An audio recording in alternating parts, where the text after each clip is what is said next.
Good afternoon, everyone. Hello. Seems like so far we just have the two of you. Uh, we'll wait around for just a few minutes before we get started. Kelsey, did you see my email about the recording from last time? I I did, and did, I and looked I on the looked on link the through link through there. there. Excellent. Just wanted to make sure that everything was up and ready for y'all so you can take your test. Mostly what I want to do today is answer any questions you may have, either regarding the test or the sections that are posted now. There's one more video that will be posted probably tomorrow for this week. And I want to spend some time and at least discuss the project a little bit. We can pull that up and sort of see where you guys are going with that and how you feel about it. And that should take most of our time today. And then if you don't have any questions after that, we'll cut it a little short if needed. But we'll take around 5 minutes and let everyone get joined. I think we'll probably have at least one or two more that join us. So I'll put us on mute and we'll get started here shortly.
Okay, let's go ahead and get started here. I'm going to share my screen.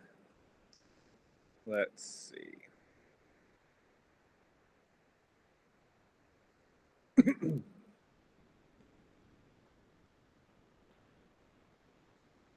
Okay.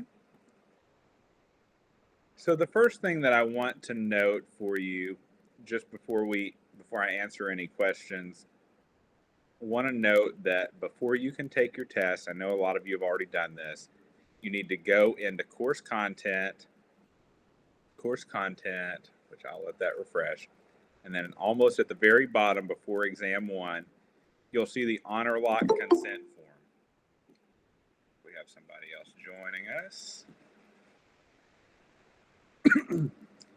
Okay.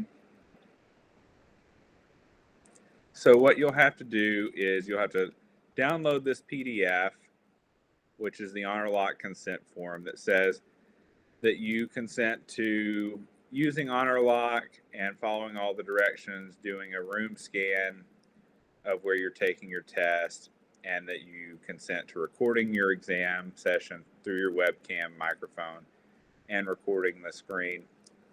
Then you can type in your name and the date. Today's 10/3/2023. Then you can save that and upload it as a file into Blackboard for the honor lock consent form. Once you do that, once you make a submission, then it will allow your test to open up for you. Then you can just go in and it'll do all of the things for honor lock. Now you have to use Google Chrome for honor lock to work, but I did want to show you that. Are there any questions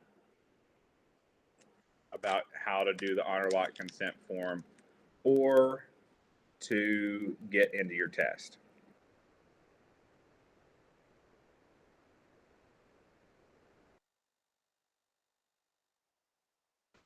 Okay, are there any other questions?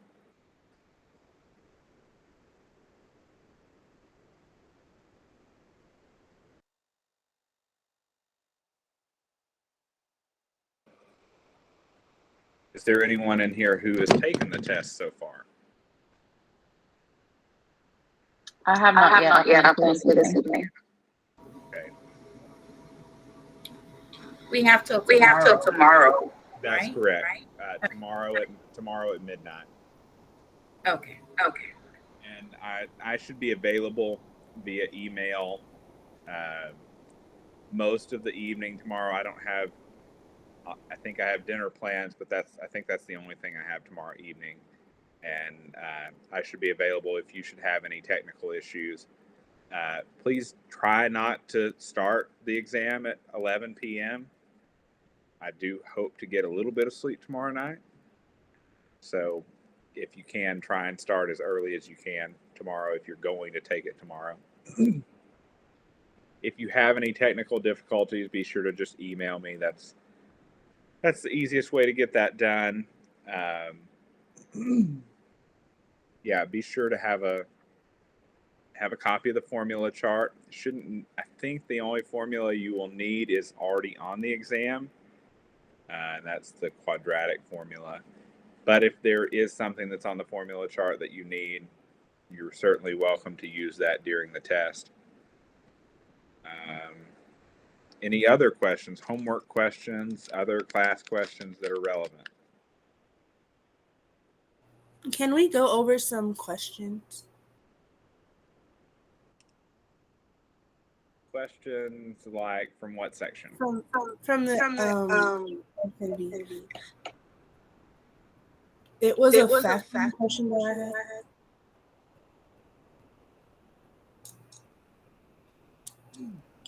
I think there's a lot of echo. Or is it just me? Hang on just a second.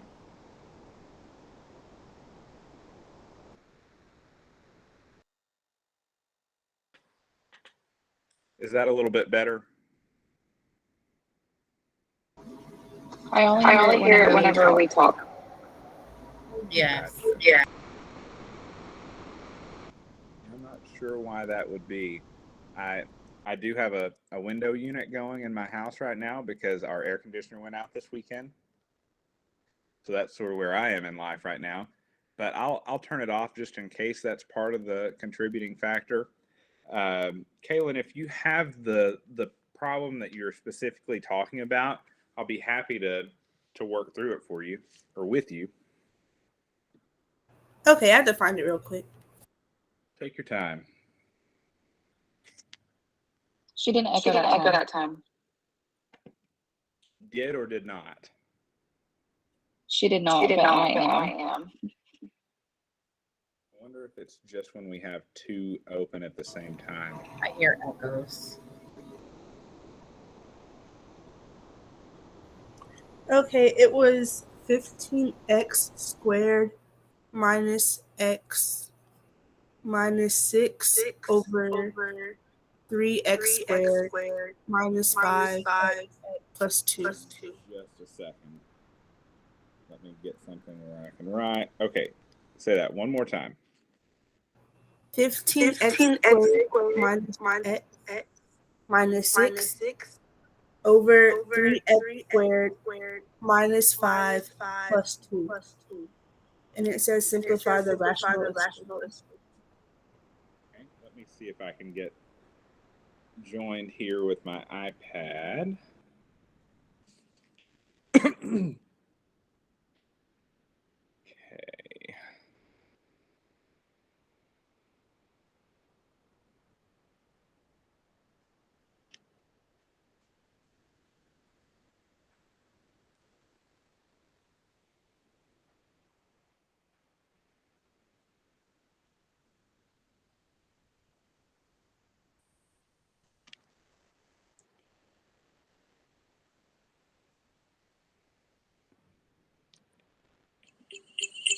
Oh.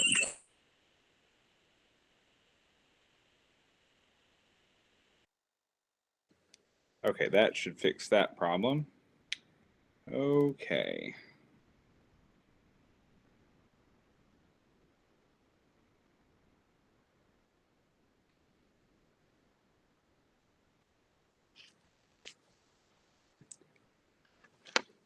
Kaylin, is that did I write it down correctly? Yes. Perfect. So what should we try first?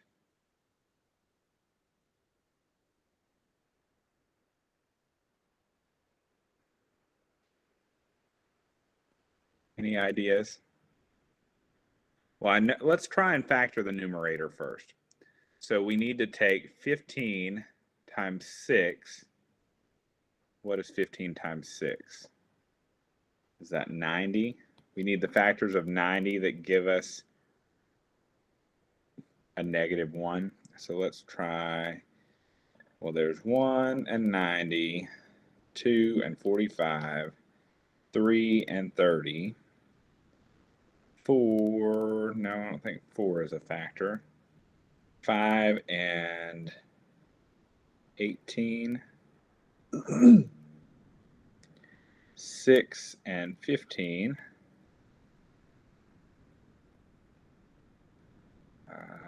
9 and 10. Okay, so I think 9 and 10 is the one we want. So one of those factors has to be negative, and it's on the bigger one, right? So put the negatives with each of those, and we'll take the sum. So that's -89, -43, -27, -13, -9, -1. So we can rewrite the numerator as 15x squared minus 10x plus 9x minus 6. And then we'll leave the denominator the same for a moment while we factor. It'll be 5x plus 2. So we can factor out a 5x from the first two grouping, these two. So factor out 5x, and we're left with 3x minus 2. And then from the second set, we can factor out a 3. And that gives us x, oops, not x, but 3 times what gives us 9x? 3x. 3 times what gives us negative 6 minus 2. And then one more copy there. Just leave the bottom the same. And so we can factor out the 3x minus 2 part. And we're left with 5x plus 3 in the numerator. Now, we still have to factor that denominator.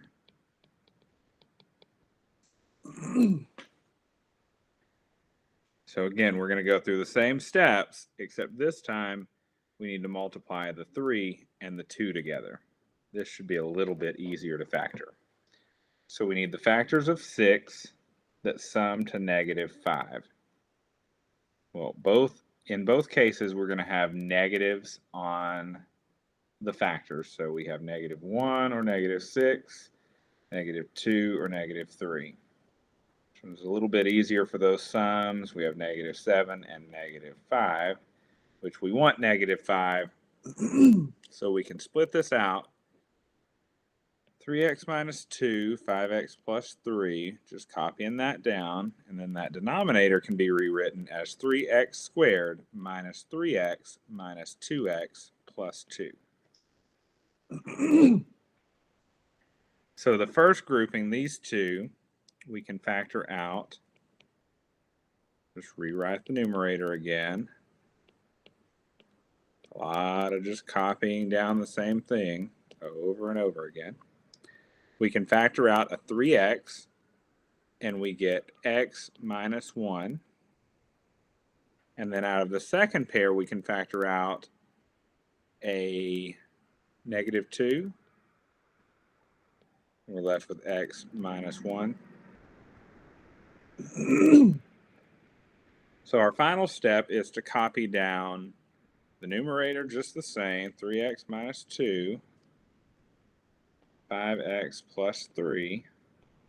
And in the denominator, we can factor out that x minus 1 and 3x minus 2.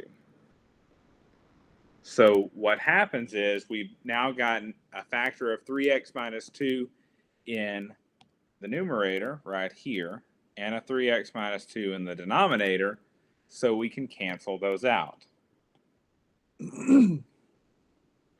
So what that ends up being is 5x plus 3 over x minus 1.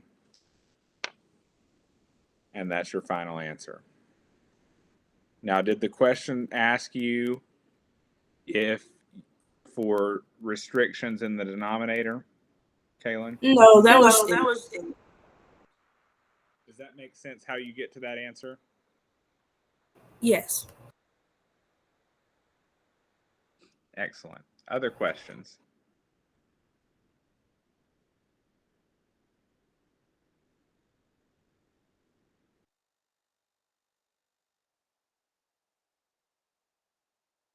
Do you want to go ahead and go over like the restrictions that you were just asking about? For sure. So what sort of restrictions do we have in this rational function? Well, we know that the denominator we can't have division by 0. So x minus 1 can't be 0, and 3x minus 2 can't be 0. So we have problems that x minus 1 equals 0 or 3x minus 2 equals 0. So we add 1 to both sides of the first one. So x equals 1 is a problem. And add 2 to both sides of the other to get 3x is equal to 2. Divide both sides by 3, and x equals 2/3. So we have restrictions for this rational function, this rational equation. when x is equal to 2/3 and when x is equal to 1.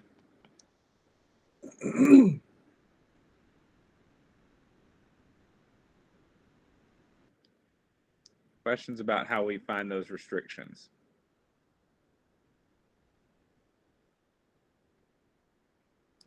We'll talk about, these are actually called domain restrictions, and we'll talk about those more in depth as we go through the course.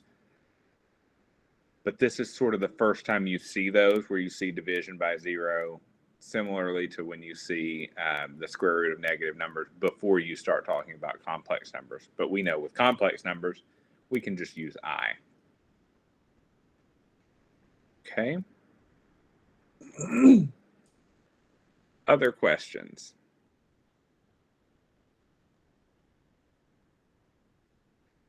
Okay, well, I want to spend what time we have left and go over and just sort of high level discuss the project. Now, I know that at some point very recently, I posted and said that the project would be due October 15th. And I was reviewing the syllabus, which, let's see, I'm still unable to access the syllabus in Concourse. IT is working on that for me.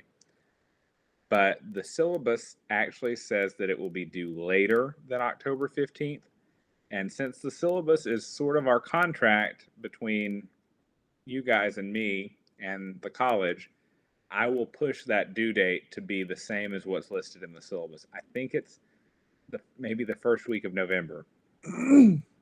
Whatever date that is, when I have my copy of the syllabus that I can actually access, I will adjust that date just so everyone's aware, and I'll send out another announcement just so everyone's clear on it.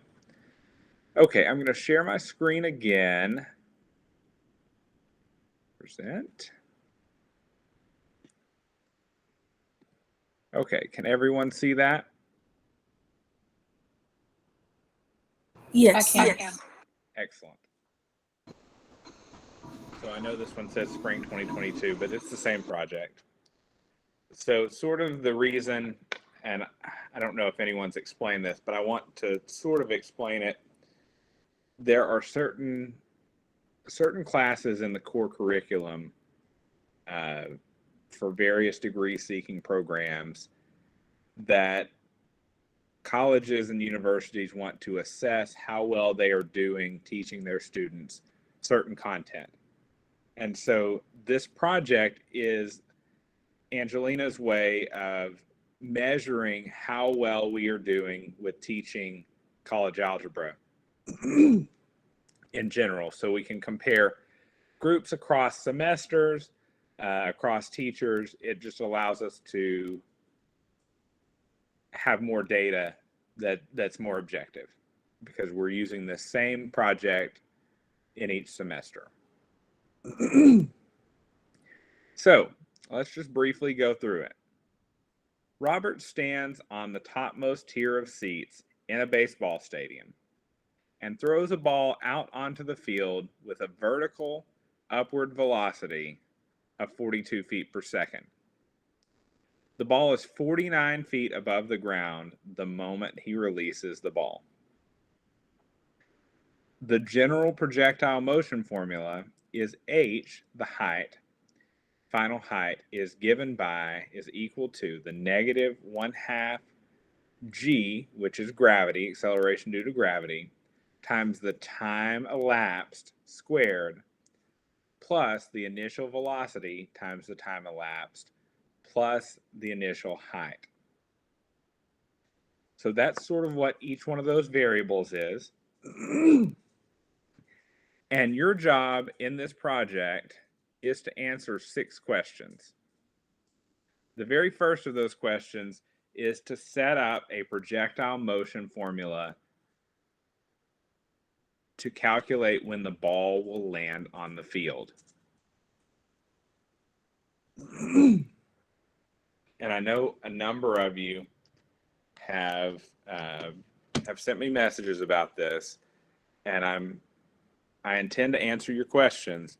I just want to be very careful that I'm not doing the work for you, because this is something that measures what you know. But at least for this portion, I think we can sort of set up at least the basis for the formula. So let's see if, I don't think I can share. Let's see.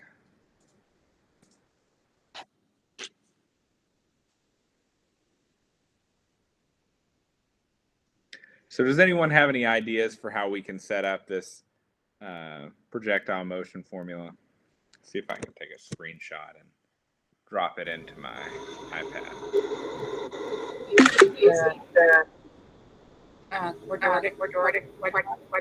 Formula?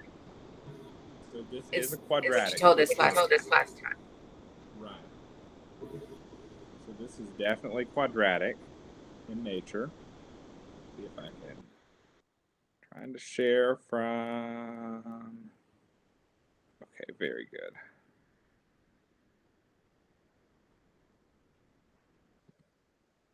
There we go.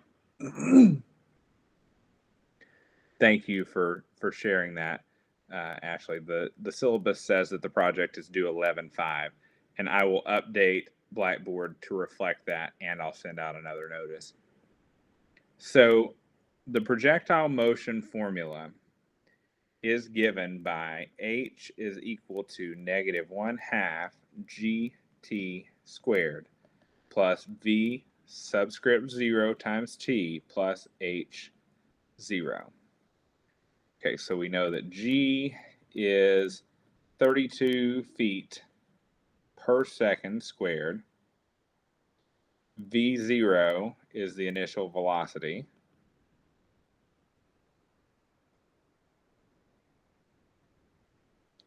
H0 is the initial height.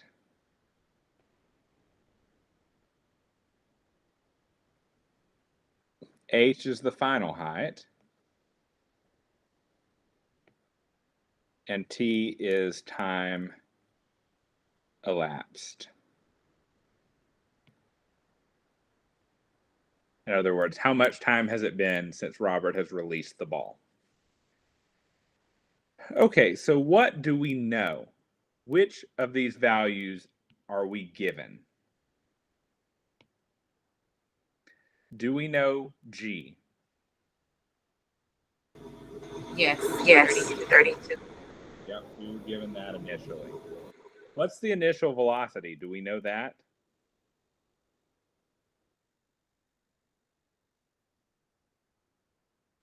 Is it 42? It is. Our velocity V0 is 42 feet per second. Okay. Do we know the initial height?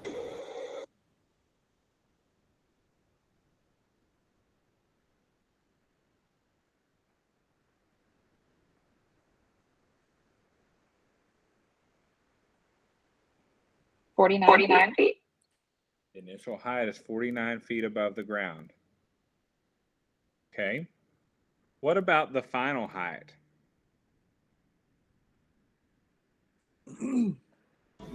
Zero. The final height is 0 feet. Do we know T? No. Do not know T. T is our unknown. But I think with the information we're given, you can set up a formula to calculate at what time the ball will land on the field. So let's plug in the values. The final height is 0. And that's equal to 1/2 times 32 feet per second. Is it -1/2? Yes, that is correct. -1/2. G times T squared plus our initial velocity, which is 42 feet per per second times time plus our initial height, which is 49 feet.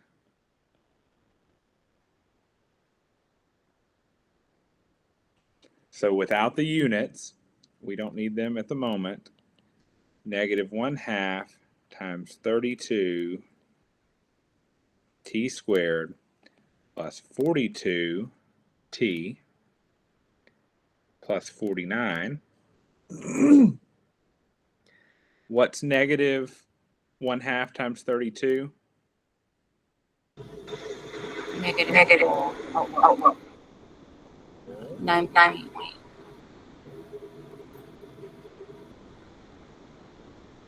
-1/2 times 32. Not a trick question, I promise. What's half of 32?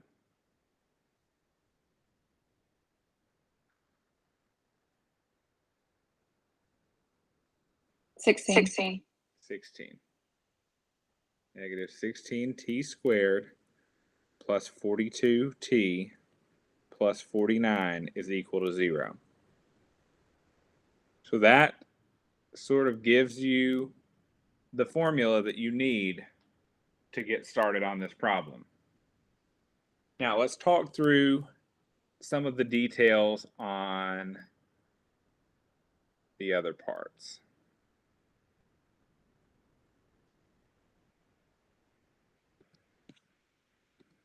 Okay. What methods for solving a quadratic have we done so far?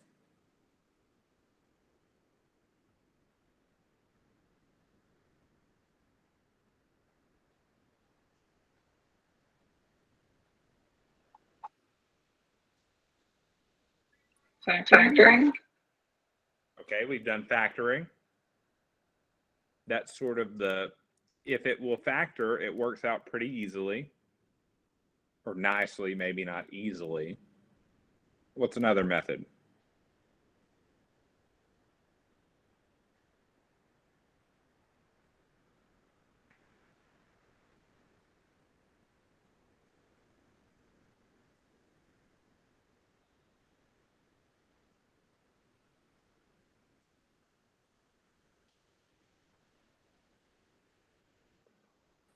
What about the quadratic formula? Would that method work here? Yes. Okay. What's another method?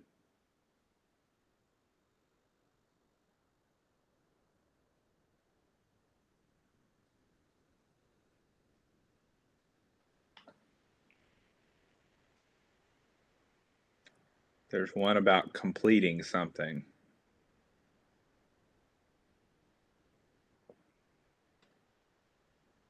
Completing the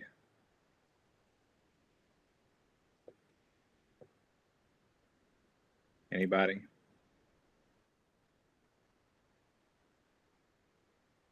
I'm not ignoring you, I promise. I'm looking through my notes. No, take your time. Completing the, and it's a shape. Square. Completing the square. Actually, you can work this out geometrically, and it actually is completing a square that makes it look, geometrically as a square. So we have three methods. We have factoring, completing the square, and the quadratic formula. So this question asks you to say why you would or would not use a particular method with this formula, with the one that we've got. Now, I'm not going to do that problem for you because that sort of would defeat the purpose to tell you why or why not. But if you try factoring and it doesn't work, well, you can say, well, this thing is not factorable. It's prime, so I need to use some other method. Or completing the square is too arduous, or whatever your reasoning is why it wouldn't work. The quadratic formula will always work. I mean, completing the square always works too, but it can sometimes be really complicated. That's sort of why the quadratic formula is useful, because sometimes it can really break down the problem and make it simpler. Okay, the next question you're supposed to answer is solving the equation. So you'll want to show all the work that you do for that equation and round your answer to 2 decimal places if they're needed, if it's not a nice, easily factored form. And then explain what the 2 solutions mean within the context of the problem. Are you guaranteed to get 2 solutions to this problem?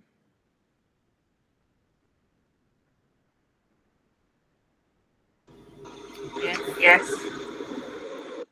So there's only one case where you could get just one solution, and that would be where it was a repeated solution. It's probably not the case. Those are pretty rare. So you'll either get 2 real solutions, where one, I think we did a chart on this actually. Let me see if I can find it. That would have been in,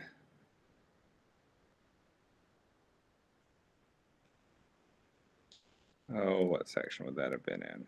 Would have been probably the one with the quadratic formula if I had to guess. Quadratic equations.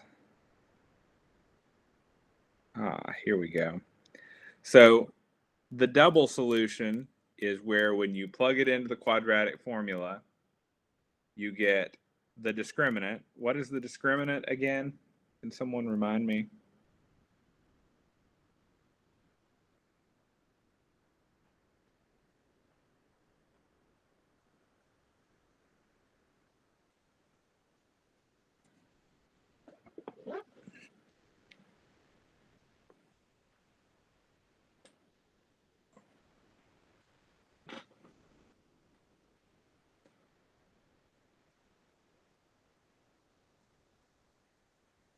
This is all from section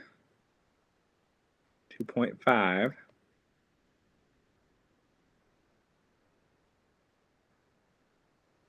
The discriminant is the part under the radical sign in a quadratic formula. That's the b squared minus 4ac stuff. So if you get b squared minus 4ac equal to 0, then you're going to get that double solution thing. That's one rational solution. Now, if b squared minus 4ac is positive and it's a perfect square, then you get 2 nice rational solutions. If it's positive and not a perfect square, then you get irrational solutions. And then if b squared minus 4ac is less than 0, then you get complex solutions, not real. So that's sort of what we mean there by explaining what the solutions mean in the context of the problem. Drawing a graph representing the height of the ball in relation to time, labeling your axes, intercepts, and critical values. What should your axes be on your graph? What should the horizontal axis be?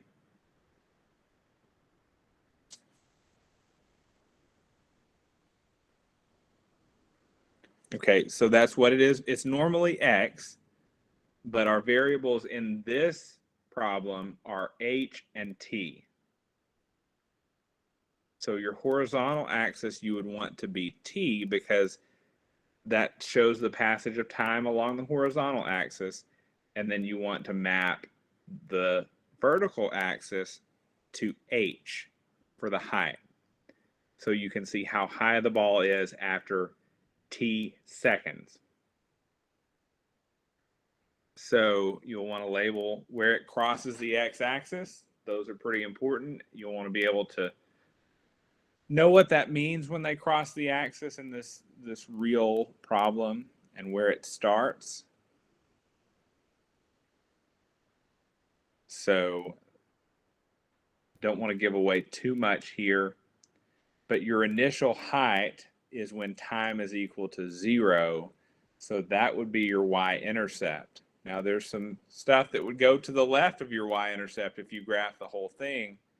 So you'll sort of see why maybe one of your solutions doesn't necessarily make a whole lot of sense in reality. And then the final question is, if Robert were throwing the ball from the top tier of the same baseball stadium on Mars, where acceleration due to gravity was 12 instead of 32, how would it affect the time it takes the ball to land? And so basically this gives you a whole new set of problems where you answer the same thing, except this time, rather than 32, you would have 12 in that place, and you would solve the same sort of formula. Any questions about that?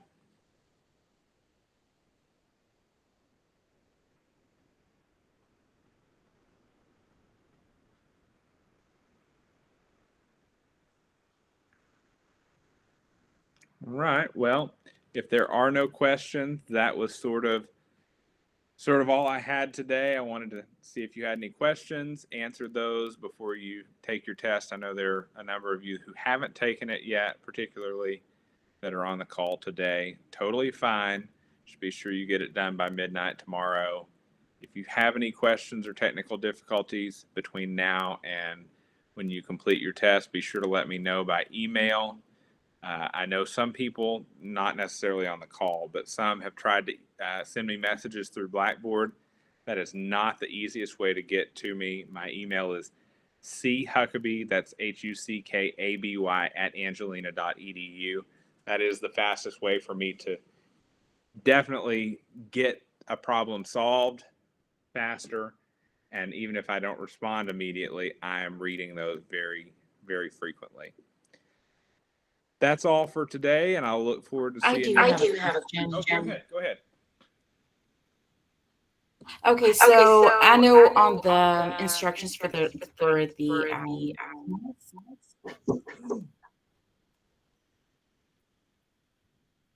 it said to turn in homework, or like not the homework, the every I'm sorry, I'm hearing an echo. That's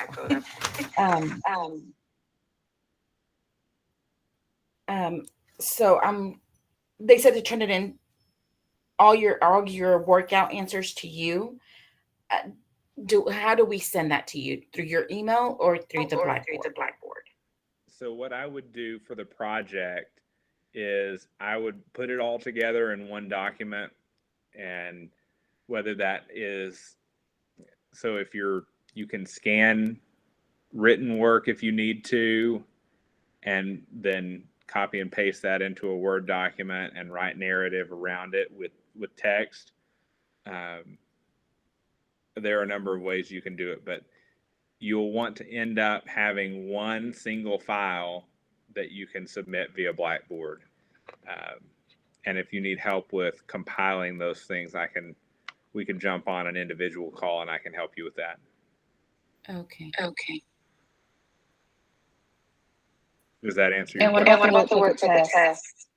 So Yeah, that's what I was talking about. Okay. So what I would do, there are a number of ways you can accomplish it.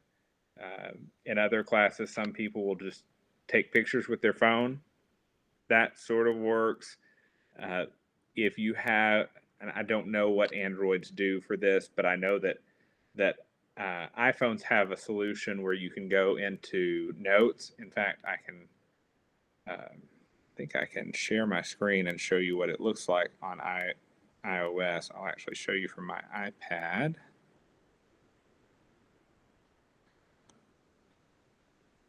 Let's see. So if you are in Notes, you can tap on the camera right there where it says scan documents. You can tap on that. And of course, I don't have any documents underneath, but you can show it and it will just automatically capture that. And you can continue to do page after page after page. And then once it's done, Just got my, okay, we'll keep that scan. Oops, get out of the way. Keep that scan. You can tap the scan at the bottom and say done. Done with that one. Save it, the bottom right. I know that's a lot of steps, but then you'll see it says scan documents at the top left. You can take that and share it and then just email it. But if you need help, again, on an individual basis, if you're having trouble with it, you're welcome to just take pictures and send those individually via email also. Okie doke. Well, that will conclude our meeting today. Thank you for joining. If you have any issues, let me know. Thank you. Thank you. You're welcome. Bye-bye. Thank you. Thank you.